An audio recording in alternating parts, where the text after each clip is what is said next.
High, আমি বর্ষা। আমার আরেকটা ভিডিওতে তোমাদের সবাইকে অনেক অনেক স্বাগত।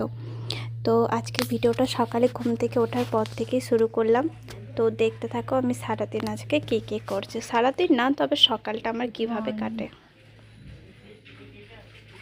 তো এখানে তোমাদের গুড মর্নিং বললাম, তারপর উঠে ফ্রেশ হয়ে নিয়েছিলাম।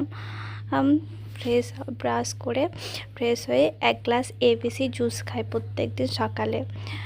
তো জুস খাওয়ার পরে একটু রান্না করতে চলে গেলাম। মানে সকালে জলখাবার বানিয়েছিলাম আজকে ঘুগনি রুটি, বাট আমি খাইনি, কারণ আমার আজ কদিন ধরে চপ মুড়ি খেতে খুব মন করছিল। তাই সকালে আমি আজকে চপ মুড়ি খেয়েছি। তারপরে একটুখানি বিছানাটা পরিষ্কার করে চপ মুড়ি পেঁয়াজ ধনেপাতা বেশ ভালো করে মাখিয়ে, লঙ্কা দিয়ে ভালো করে মাখিয়ে ওটা খেলাম। ওটা খাওয়ার পর কালকে কেক আনা হয়েছিল রাতে, যেটা আমি খাইনি।